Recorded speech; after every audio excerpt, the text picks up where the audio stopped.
उत्तर प्रदेश में चुनावी समर जारी है और पहले चरण के लिए मतदान आज हो रहा है। सुबह 7 बजे से शाम 6 बजे तक मतदान होगा और इस बीच कड़ा मुकाबला है हर दल के लिए। और पहले चरण के लिए मतदान जारी है। लोगों में मतदान के लिए भारी उत्साह नजर आ रहा है। गौतम बुद्ध नगर में 11 बजे तक कुल 18% से ज्यादा मतदान हो चुका है। वहीं नोएडा में अगर हम बात करें नोएडा की, तो नोएडा में 15% मतदान हुआ। दरअसल गौतम बुद्ध नगर में 3 विधानसभा की सीट, नोएडा, दादरी और जेवर। वहीं गाजियाबाद में 5 विधानसभा सीट हैं। और इस बीच यहाँ पर अगर हम बात करें नोएडा की, तो नोएडा में 15% मतदान हो चुका है। दादरी में सुबह 11 बजे तक 20% मतदान हो चुका है। जेवर में सबसे ज्यादा 11 बजे तक 22% से ज्यादा मतदान हो चुका है। पहले चरण के लिए मतदान जारी है। अगर हम बात करें अलीगढ़ की, तो अलीगढ़ में 11 बजे तक 17% से ज्यादा, तकरीबन 18% मतदान हो गया है। बागपत में सुबह 11 बजे तक 22% से ज्यादा मतदान हो गया है। वहीं बुलंदशहर में भी 11 बजे तक 21% से ज्यादा मतदान हुआ। गाजियाबाद में सुबह 11 बजे तक 17% से ज्यादा मतदान हुआ है। हम आपको अलग अलग जगहों की तस्वीरें भी दिखाएंगे कि किस तरह से मतदाताओं में उत्साह नजर आ रहा है। और जो मतदाता हैं वो अपने मत का प्रयोग कर रहे हैं तमाम मुद्दों को ध्यान में रखते हुए।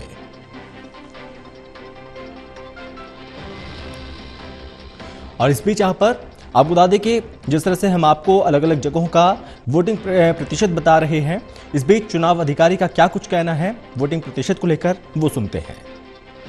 प्रतिशत मुजफ्फरनगर में 22.65, मेरठ में 18.54, बागपत में 22.3, गाजियाबाद में 18.24, हापुड़ में 22.8, गौतम बुद्ध नगर में 19.23, बुलंदशहर में 21.62, अलीगढ़ में 17.91, मथुरा में 20.73 और आगरा में 20.30% मतदान की खबर प्राप्त हुई है। और सभी जगह मतदान बहुत ही शांतिपूर्ण ढंग से और अच्छे से संपादित हो रहा है। सपा का आरोप है कि अधिकारी उनकी बात नहीं सुन रहे, हटाया जा रहा है। नहीं, ऐसी जो भी शिकायत किसी भी पार्टी की आई उसका तत्काल संज्ञान लिया गया है। और जैसे आगरा की एक शिकायत आई थी और कि वो मामला झूठा और असत्य पाया गया कि उस व्यक्ति को मतदान से रोका जा रहा है। तो इस तरह की जो भी खबरें आ रही हैं उनका तत्काल संज्ञान लिया जा रहा है और उस पर जो है घटनास्थल पर टीमें भेज करके उन पर कार्यवाही भी कराई जा रही है। ज़्यादा जानकारी के साथ कनेक्ट हैं तो तरुण, यहाँ पर जैसे जैसे समय गुजर रहा है वैसे वैसे वोटिंग परसेंटेज भी अब धीरे धीरे बढ़ता हुआ नजर आ रहा है। बिल्कुल, आप देखेंगे कि जो बहुत ज़्यादा शहरीकरण जिस इलाकों का नहीं हुआ है, जैसे कि नोएडा के अंदर 15-16% के आसपास जो वोटिंग हुई है, ट्रेंड यही देखने के लिए आता है जो हाई राइज बिल्डिंग जहाँ पर होती है, जहाँ पर शहरीकरण ज़्यादा होता है, वहाँ का वोटर 10 बजे के बाद ही मतदान केंद्र तक पहुँचता है। और जो ग्रामीण बेल्ट होती है जहाँ पर गाँव ज़्यादा हैं और वहाँ पर देखने के लिए आता है कि बुजुर्ग लोग तो सुबह 7 बजे ही वोट डालने के लिए पहुंच जाते हैं। इसीलिए आपको देखने के लिए मिलेगा कि जेवर जैसा इलाका और गौतम बुद्ध नगर के अलग अलग विधानसभा क्षेत्रों के अंदर हमें देखने के लिए मिल रहा है कि ग्रामीण इलाकों के अंदर तो सुबह से ही बम्पर वोटिंग देखने के लिए मिल रही है।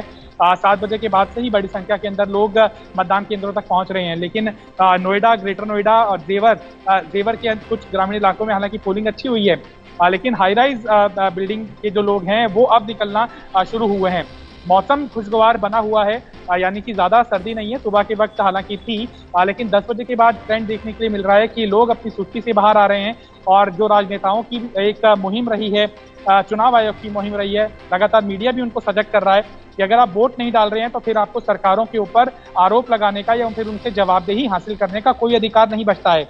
लिहाजा आपके उंगली के अंदर जो इंक है वो सही मायने के अंदर आपका सबसे बड़ा अधिकार है, जिससे कि आप तय करते हैं कि आपका आगे वाला कल किस तरह से सरकार की दशा और दिशा को निर्धारित करता है। लिहाजा बढ़ चढ़कर लोग वोट डालें, ये बार बार स्वीप कैंपेन के जरिए इलेक्शन कमीशन भी लोगों को आकर्षित करने की कोशिश करता रहा है। बीजेपी का इस समय बहुत दांव पर लगा हुआ है, क्योंकि 2017 से कंपैरिजन किया जा रहा है। यहाँ पर नंबर 1 वो पार्टी थी और बाकी सभी पार्टियां तो बहुत ज्यादा पीछे ट्रेल कर रही थी। यहाँ से 9 मंत्रियों की किस्मत इस समय मतदान के पेटियों के अंदर कैद हो जाएगी आज।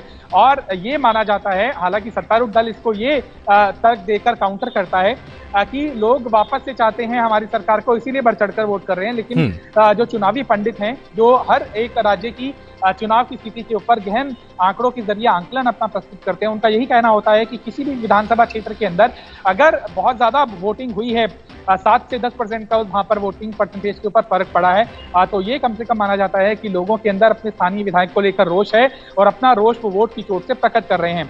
लिहाजा यही एक पहली परीक्षा अगर छात्र देता है और अगर पहली परीक्षा के अंदर उसका कॉन्फिडेंस गिर जाता है या फिर वो किस तरह का उसका नतीजा रहा है, इसका आंकलन वो कर पाता है, तो इसका असर बाकी के चुनावों के ऊपर या फिर बाकी के स्टूडेंट की परीक्षाओं के ऊपर भी पड़ता है। इसीलिए जो पहला पड़ाव होता है चुनाव का वो बेहद अहम होता है। वो एक तरह से कैंडिडेट्स के अंदर, पार्टी के अंदर कॉन्फिडेंस बिल्डिंग भी करता है और अगर जो एक कैलकुलेशन बूथ लेवल के ऊपर कार्यकर्ताओं को हो जाती है कि फलाना ब्लॉक से कार्यकर्ता वोटर्स को लाने में कामयाब नहीं हो रहे हैं, लिहाजा वहां पर लगता है कि स्थानीय विधायक के प्रति रोष है, तो एक मोटा मोटा विधानसभा क्षेत्र के अंदर जब पोलिंग होती है तो रात तक एक आंकलन उस उम्मीदवार को हो जाता है कि उसका चुनावी नतीजा क्या रहने वाला है।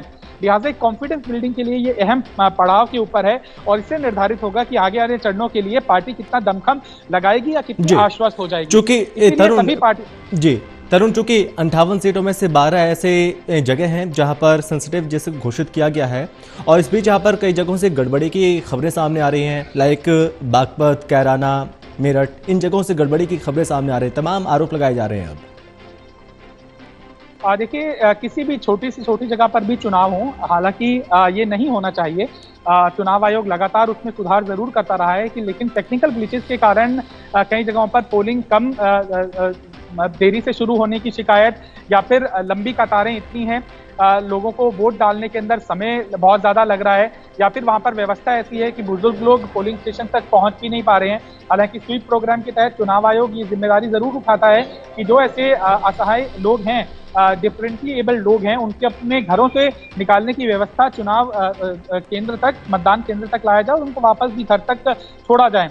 ये इतनी जब बड़े पैमाने के ऊपर व्यवस्था होती है तो थोड़ी बहुत गड़बड़ियां होती जरूर हैं, लेकिन व्यापक पैमाने पर कहीं पोल बूथ कैप्चरिंग की घटना या फिर कोई उपद्रव की घटना या फिर लोगों को पोलिंग करने से रोकने की बहुत बड़ी घटना अभी तक तो रिपोर्ट नहीं हुई है। क्योंकि सुरक्षा के लिहाज से भी चुनाव आयोग ने अपने सभी इंतजाम किए हुए हैं।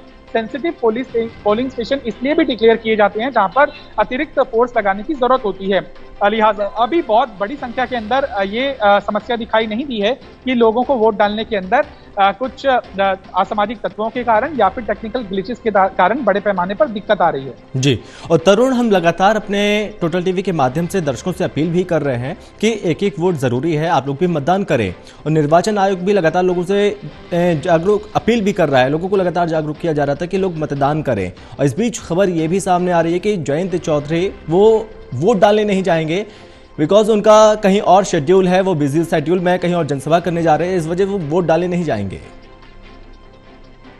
देखिए, ये किसी भी राजनेता के लिए अच्छा संकेत नहीं माना जाता, क्योंकि अगर वो खुद वोट नहीं डाल रहे हैं तो वो किस लिहाज से वोटर से अपील करेंगे कि वो बढ़ चढ़कर वोट करें। बिल्कुल। हालांकि हो सकता है कि चुनावी व्यस्तता के कारण जयंत को ये बयान देना पड़ा हो, क्योंकि इस समय हर एक कैंडिडेट के हाथ पांव फूले हुए होते हैं।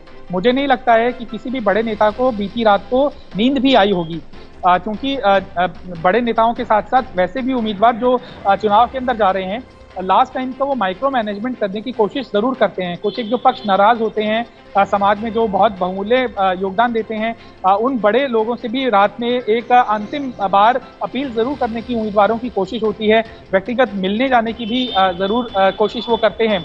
चुनाव प्रचार बेशक थम गया होता है, लेकिन जो आई टू आई कॉन्टैक्ट स्थापित करने की, एक तरह से हार्ट एक्सचेंज करने की जो कोशिश होती है, वो हर उम्मीदवार, हर पार्टी का बड़ा नेता करता है। लिहाजा इस समय जयंत चौधरी ये एक अच्छा संकेत तो नहीं है, लेकिन उन्होंने जो कारण बताया जो कि चुनावी व्यवस्था के कारण प्रचार में कि पोलिंग स्टेशन में जाकर देखें कि उनके जो पोलिंग एजेंट हैं उनकी हौसला अफजाई हो सके और कहीं पर अगर समस्या आ रही है तो प्रशासन को उसकी रिपोर्ट कर सके। लिहाजा जयंत चौधरी इस लिहाज से अपना वोट नहीं डाल रहे हैं। ये एक काउंटर प्रश्न जरूर बनता है कि अगर आप वोट नहीं डालेंगे तो जनता किस तरह से बड़े नेताओं को देखते हुए हतोत्साहित नहीं होगी कि इतने बड़े नेता अगर वोट नहीं डाल रहे तो हम क्या करेंगे जाके। लेकिन जयंत चौधरी का जो पूरा बयान है अभी सामने नहीं आया है, कि वो हो सकता है कि थोड़ा रिलैक्स हो जाए जी। जब उनको लगे कि सब पोलिंग स्टेशन के ऊपर उनके पोलिंग बूथ अच्छी रिपोर्ट दे रहे हैं, पॉजिटिव फीडबैक आ रहा है। तो लिहाजा प्रशासन भी पूरी तरह से सचेत दिखाई दे रहा है, कहीं पर गड़बड़ी की कोई समस्या नहीं है, तो हो सकता है कि कुछ देर के बाद उनका विचार बदल भी जाए। जी। और तरुण, चूंकि इस बार 58 सीटों में से ऐसे कई चेहरे हैं जो कि 9 मंत्री हैं जिनकी प्रतिष्ठा दांव पर है, इसके अलावा और भी कई वीआईपी सीट है जिनकी प्रतिष्ठा दांव पर लगी हुई है इस बार। देखिए, एक एक सीट हर एक पार्टी के लिए अहम है। वीवीआईपी सीट हो लेकिन वो काउंट तो एक ही होगी, और नॉन वीवीआईपी सीट हो वो भी काउंट एक ही होगी। लिहाजा ये जो बेल्ट है वहां पर जिस तरह से वीके सिंह का भी आपने बयान सुना कि ये गन्ना बेल्ट ज्यादा है, और वीके सिंह ने ये दावा किया कि वहां पर एमएसपी देने के ऊपर और पुरानी एमएसपी जो मायावती के टाइम से भी ड्यू थी किसानों की वो देने के अंदर, और चीनी मिलों को आर्थिक सहायता देने के लिए और उनके कामकाज को और बढ़ावा देने के लिए योगी सरकार ने बड़े अहम कदम उठाए हैं। और सबसे अहम मुद्दा जो बीजेपी लेकर चल रही है वो राष्ट्रवाद का मुद्दा है, सुरक्षा का मुद्दा है, हिंदुत्व का मुद्दा है। किसानों की रुसवाई जरूर है, आपने टिकैत साहब को भी देखा होगा, वो भी लोगों से अपील कर रहे हैं कि किस तरह से किसान आंदोलन हुआ, मजबूर होना पड़ा शहादत देने के लिए किसानों को, और आखिरकार चुनावी मजबूरियों के कारण केंद्र सरकार को झुकना पड़ा। तो वो एक एंटी कैंपेन अलग जगह है जो सरकार के खिलाफ चलाया जा रहा है, प्रो कैंपेन अलग जगह है जो वीके सिंह जैसे बड़े नेता केंद्रीय मंत्री लोगों को कन्विंस करने की कोशिश कर रहे हैं। अंत में लोगों के ऊपर ही ये दारोमदार रहता है और जिम्मेदारी भी रहती है कि वो किस तरह का नेता चुनते हैं, किस तरह के मुद्दों को वो एक्सेप्ट करते हैं और उसके ऊपर अपनी मोहर लगाते हैं। चलिए तरुण, आप लगातार हमारे साथ बने रहिए, एक बार फिर मैं आपके पास लौटूंगा, क्योंकि अपने दर्शकों को लगातार अपने हम कवरेज बता रहे हैं, हमारे सहयोगी लगातार हर पोलिंग बूथ पर मौजूद हैं और सुबह 7 बजे से हर अपडेट सबसे पहले हम आप तक पहुंचाने की पूरी कोशिश भी कर रहे हैं। वोटिंग प्रतिशत अब धीरे धीरे बढ़ता हुआ नजर आ रहा है और टोटल टीवी के माध्यम से अपील लगातार हम कर रहे हैं कि आप लोग भी वोट डालें, जरूर जाएं, क्योंकि एक एक वोट बेहद ज्यादा जरूरी है।